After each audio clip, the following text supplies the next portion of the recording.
ടൂവിലെ next short story നമ്മൾ നോക്കാൻ പോകുന്നതെന്ന് വെച്ചാൽ നഥാനിയൽ ഹോത്തോണിൻ്റെ യങ് ഗുഡ് മാൻ ബ്രൗൺ എന്നുള്ള ഷോർട്ട് സ്റ്റോറിയാണ്.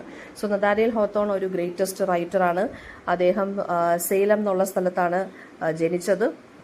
അതായത് നമ്മുടെ സേലം വിച്ച് ട്രയൽസ് എന്നും പറഞ്ഞൊരു ടൗൺ ഉണ്ട്. അതായത് സേലം എന്നുള്ള ടൗൺ എന്ന് പറയുന്നത് വിച്ച് ട്രയൽസ്, ഈ ദുർമന്ത്രവാദികളെ അല്ലെങ്കിൽ മന്ത്രവാദിനികളായിട്ടുള്ള സ്ത്രീകളെ പിടിച്ച് അവർ വിച്ചസ് അല്ലെങ്കിൽ ഇങ്ങനെ ഭയങ്കര വിച്ചസിനെ പിടിച്ച് എന്ത് ചെയ്യുന്നുണ്ട്, അവരെ ഈ കൊന്ന് തള്ളുന്ന സ്ഥലമാണ് സേലം എന്നുള്ള സ്ഥലം. അതിനങ്ങനെ ഇൻഫേമസ് ആയിട്ടുള്ളൊരു പ്ലേസാണ് സേലം. അപ്പോൾ സേലം വിച്ച് ട്രയൽസ് എന്നും പറഞ്ഞിട്ടാണ് നമ്മളെപ്പോഴും സേലം എന്നുള്ള സ്ഥലം അസോസിയേറ്റഡ് ആയിട്ട് നിൽക്കുന്നത്. എന്ന് വെച്ചാൽ പിന്നെ ദുർമന്ത്രവാദിനികളെ കൊണ്ടുപോയി കത്തിച്ചു കൊല്ലുന്ന സ്ഥലം, അങ്ങനെ ഉള്ളൊരു സ്ഥലമാണ് സേലം. സോ അവിടെയാണ് നഥാനിയൽ ഹോത്തോൺ ജനിച്ചത്. സോ ഇദ്ദേഹത്തിൻ്റെ റൈറ്റിംഗ് സ്റ്റൈലിനെ കുറിച്ച് പറയുകയാണെന്നുണ്ടെങ്കിൽ ഗോതിക് അറ്റ്മോസ്ഫിയറിൽ എഴുതുന്ന ആളാണ്. ഭയങ്കര ഡാർക്കായിട്ടും സൈക്കോളജിക്കൽ എക്സ്പ്ലറേഷനും ഒക്കെ ഉണ്ട് ഒരു റൈറ്ററാണ്. മേജർ വർക്ക്സ് എന്ന് പറയുന്നത് ഏറ്റവും മേജർ ആയിട്ടുള്ള വർക്ക് എന്ന് പറയുന്നത് ദ സ്കാർലെറ്റ് ലെറ്റർ ആണ്. ഓക്കെ, അപ്പോൾ നമുക്ക് പഠിക്കാനുള്ള യങ് ഗുഡ് മാൻ ബ്രൗൺ എന്നുള്ളത് അദ്ദേഹത്തിൻ്റെ ഫേമസ് ഷോർട്ട് സ്റ്റോറിയാണ്. 1835 പബ്ലിഷ് ചെയ്തു. ഒരു യങ് മാൻ, അദ്ദേഹത്തിൻ്റെ വൈഫിനെ വൈഫായിട്ടുള്ള ഫെയ്ത്ത് എന്നാണ് ആ വൈഫിൻ്റെ പേര്. വൈഫിനെ ഉപേക്ഷിച്ചിട്ട് ഒരു ഡാർക്ക് ഫോറസ്റ്റിലോട്ട് എൻ്റർ ചെയ്യുവാണ്. അവിടെ വെച്ച് അദ്ദേഹം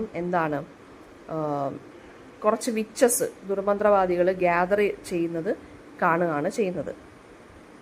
അപ്പോൾ ഈ സ്റ്റോറി എക്സ്പ്ലെയിൻ ചെയ്യുന്ന ഗുഡ് ആൻഡ് ഈവിൾ തമ്മിലൊരു കോൺഫ്ലിക്റ്റ്, അല്ലെങ്കിൽ ഇന്നസെൻസും എക്സ്പീരിയൻസ്, അല്ലെങ്കിൽ ഫെയ്ത്ത് ആൻഡ് ഡൗട്ട് തമ്മിലൊരു കോൺഫ്ലിക്റ്റാണ് ഇതിനകത്ത് പറയുന്നത്. അപ്പോൾ ശരിക്കും പറഞ്ഞാൽ റീഡേഴ്സിന് ഈ കഥ വായിച്ചു കഴിയുമ്പോൾ അത് റിയൽ ആയിരുന്നോ ഡ്രീം ആയിരുന്നോ എന്നുള്ളതിൻ്റെ കാര്യത്തിൽ അൺസർട്ടൻ ആണ്, ഡൗട്ട്ഫുൾ ആണ്. അങ്ങനെ ഒരു ഷോർട്ട് സ്റ്റോറിയാണ് Young Goodman Brown. So അദ്ദേഹത്തിൻ്റെ വൈഫ് ഫെയ്ത്തിനെ ഒരു ദിവസം ഉപേക്ഷിച്ചിട്ട് പോവുകയാണ്. അദ്ദേഹം ഫോറസ്റ്റിലോട്ട് പോകുന്നു. അവിടെ വെച്ച് അദ്ദേഹം ഒരു മിസ്റ്റീരിയസ് ആയിട്ടുള്ള ഓൾഡർ മാനിനെ കാണുന്നു. ഓക്കെ, ഒരു സെർപ്പൻ്റ് ഷേപ്ഡ് ആയിട്ടുള്ള ഒരു സംഭവം ഇദ്ദേഹത്തിൻ്റെ കയ്യിൽ ക്യാരി ചെയ്യുന്നുണ്ട് ഈ ഓൾഡ് മാൻ. അപ്പോൾ ബ്രൗൺ എന്ത് ചെയ്യണം, ഈ നമ്മുടെ യങ് ഗുഡ് മാൻ ബ്രൗൺ ഫോറസ്റ്റിന് ഡീപ്പറായിട്ട് ഇങ്ങനെ കയറി പോകുന്നു, ജേർണി ചെയ്യുന്നു. അപ്പോൾ അവിടെ വെച്ച് അദ്ദേഹം കുറച്ച് റിലീജിയസ് ലീഡേഴ്സിനെ കാണുന്നുണ്ട്. അവരെല്ലാവരും കൂടി എന്തോ സെയ്റ്റാനിക് സെറിമണി ചെയ്യാൻ വേണ്ടി പോവുകയാണ്. സെയ്റ്റനെ വർഷിപ്പ് ചെയ്യുന്ന എന്തോ സെറിമണിയിൽ പാർട്ടിസിപ്പേറ്റ് ചെയ്യാൻ പോകുന്നു. അതായത് ഇദ്ദേഹത്തിന് തന്നെ കമ്മ്യൂണിറ്റിയിലുള്ള കുറച്ച് റെസ്പെക്റ്റഡ് മെമ്പേഴ്സിനെ കാണുന്നു, കുറച്ച് റിലീജിയസ് ലീഡേഴ്സിനെ കാണുന്നു. അവരെല്ലാവരും കൂടി എന്തോ ഒരു സെറിമണിയിലോട്ട്, സെയ്റ്റനെ വർഷിപ്പ് ചെയ്യുന്ന സെറിമണിയിൽ പങ്കെടുക്കാൻ പോവുകയാണ്. അപ്പോൾ അവിടെ വെച്ചിട്ട് അദ്ദേഹത്തിൻ്റെ വൈഫിനെ അവിടെ വെച്ചിട്ട് കാണുന്ന പോലെ ഇദ്ദേഹത്തിന് തോന്നുന്നു.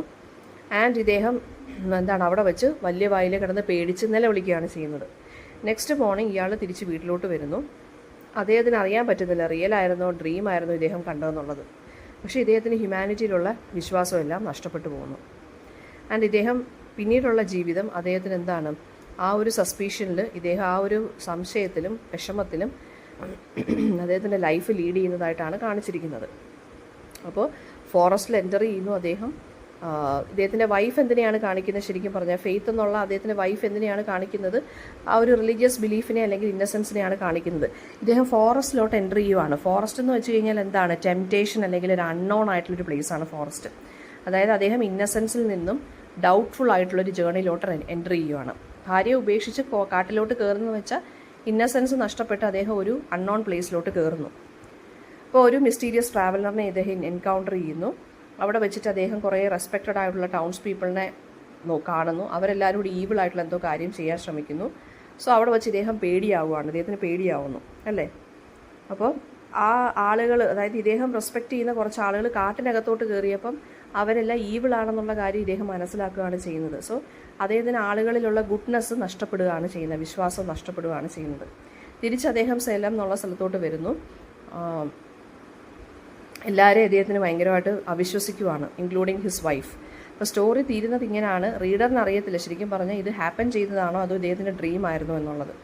സോ എന്ന് വെച്ചാൽ ഈ ബ്രൗൺ എന്ന് പറഞ്ഞ ക്യാരക്ടറിൻ്റെ ആ ഒരു സമാധാനം അത് ഡൗട്ട് ഇതുകൊണ്ട് ഡിസ്ട്രോയ് ആവുകയാണ് ചെയ്യുന്നത് അദ്ദേഹത്തിൻ്റെ ആ ഒരു ജേർണിക്ക് ശേഷം. പിന്നീട് അദ്ദേഹം അങ്ങോട്ട് ജീവിക്കുന്നത് ഈ ഒരു ഡൗട്ട്ഫുൾ ആയിട്ടുള്ളൊരു രീതിയിലാണ്. സോ ഇവിടെ ഗുഡ് വേഴ്സ് ഈവിളാണ് ഇവിടെ കാണിച്ചിരിക്കുന്നത്.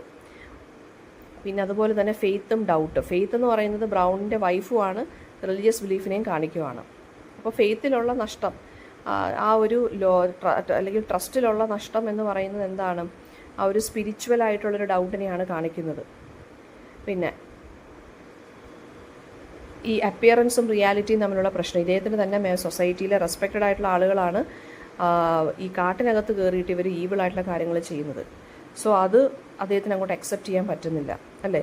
ആദ്യമേ ഇദ്ദേഹം ഒരു ഇന്നസെൻ്റ് ആയിട്ടുള്ളൊരു ബിലീവർ ആയിരുന്നു ബ്രൗൺ എന്ന് പറഞ്ഞ ക്യാരക്ടർ. പിന്നീട് അദ്ദേഹം ഭയങ്കര സ്കെപ്റ്റിക്കലായി മാറുകയാണ്, എല്ലാത്തിനെയും ക്വസ്റ്റ്യൻ ചെയ്യുന്നു, ആരെയും വിശ്വാസം ഇല്ലാതായി മാറുകയാണ് ചെയ്യുന്നത്. സോ ഫോറസ്റ്റ് എന്ന് വെച്ചാൽ ഇവിടെ ഉദ്ദേശിക്കുന്നത് ഒരു ടെംപ്റ്റേഷനെ അല്ലെങ്കിൽ സീക്രറ്റിനെയാണ് കാണിക്കുന്നത്. അപ്പോൾ ഇവിടെ യൂസ് ചെയ്തിരിക്കുന്നതെന്ന് വെച്ചാൽ ഇത് ശരിക്കും പറഞ്ഞാൽ ഒരു സ്പിരിച്വൽ ആൻഡ് മോറൽ ജേർണിയെ കാണിക്കുന്ന ഒരു വർക്കാണ്. ഇതിനകത്ത് ഗോതിക് എലിമെൻറ്റ്സ് എന്തൊക്കെ വരും? ഡാർക്ക് ഫോറസ്റ്റ് ഉണ്ട്, സൂപ്പർ നാച്ചുറൽ അറ്റ്മോസ്ഫിയർ ഉണ്ട്, ഫിയർ ഉണ്ട് അല്ലേ. ഒരു ഡ്രീം ലൈക്ക് എൻഡിങ് ആണ് ലാസ്റ്റ് കൊടുത്തിരിക്കുന്നത്. അപ്പോൾ നമുക്ക് മൾട്ടിപ്പിളായിട്ട് നമുക്ക് ഇൻ്റർപ്രിട്ടേഷൻസ് നടത്താം റീഡേഴ്സിന്.